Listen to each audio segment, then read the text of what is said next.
Hello friends, मैं आपका friend mister Sanjeev इंसा। आज मैं पॉलिटी की सीरीज शुरू कर रहा हूँ आपके सामने। एम लक्ष्मीकांत की book zero to hero series है, ये पॉलिटी के लिए आपके सामने रख रहा हूँ। पहला एक्ट जैसे कि आप देख पा रहे हैं, रेगुलेटिंग एक्ट 1773 की बात करेंगे।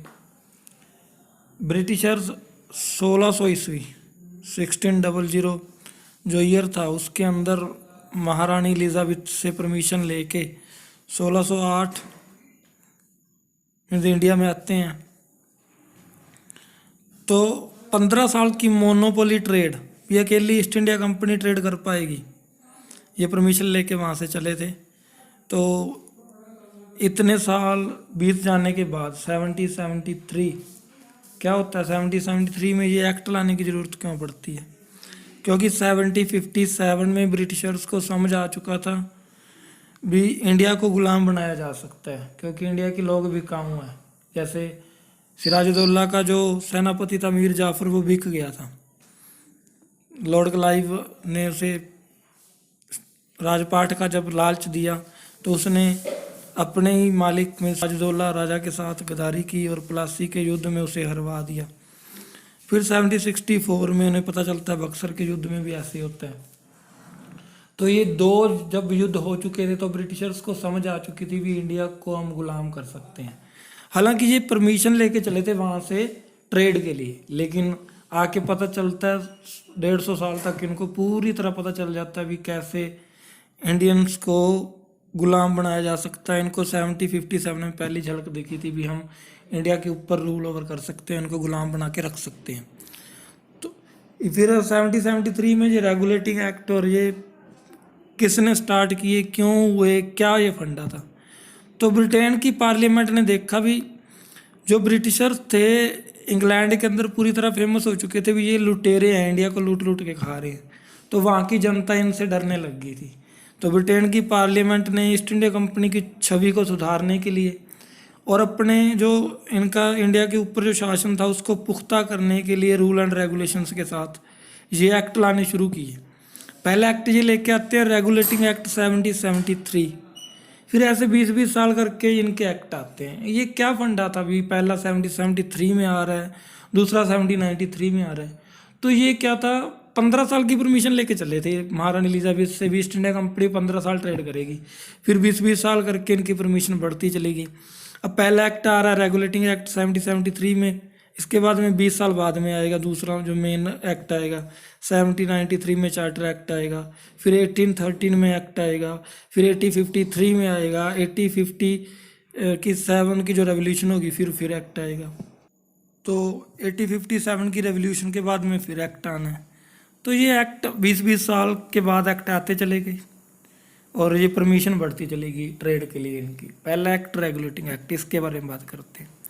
रेगुलेटिंग एक्ट का मीन्स इंडिया के अंदर ब्रिटेन का जो शासन था उसको पुख्ता करना, रेगुलेट करना।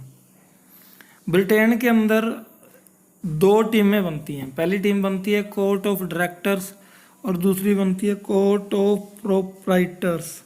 ये दो टीमें बनती है, 24 मेंबर बनते हैं जो वहाँ से डायरेक्शन देंगे और पूरा देखेंगे भी इंडिया के अंदर जो शासन किया जा रहा है ईस्ट इंडिया कंपनी द्वारा।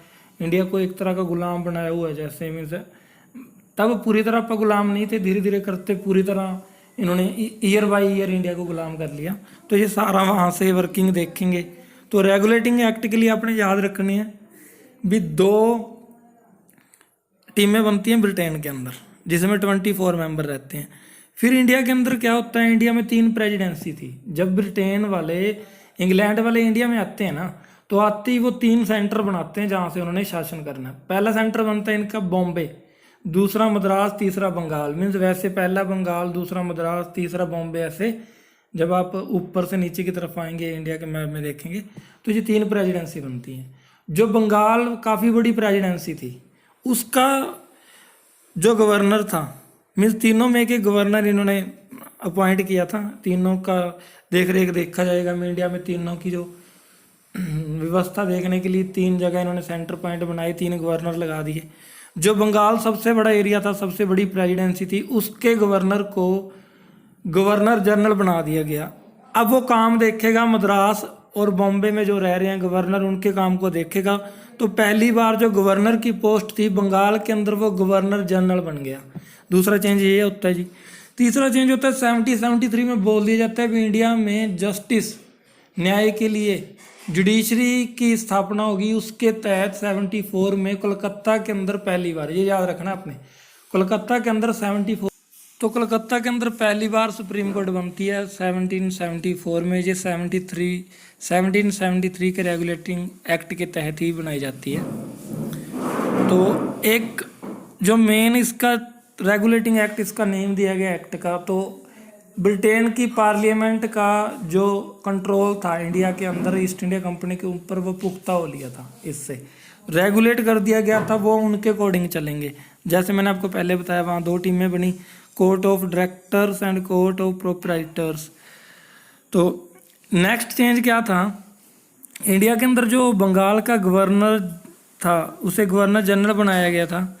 उसके साथ 4 मेंबर और लगा दिए गए थे उसकी हेल्प के लिए। तो ये 4 प्लस गवर्नर जनरल बंगाल का, ये 5 बंदों की एक टीम बनी, इसे बोला गया काउंसिल। गवर्नर की काउंसिल बन चुकी थी।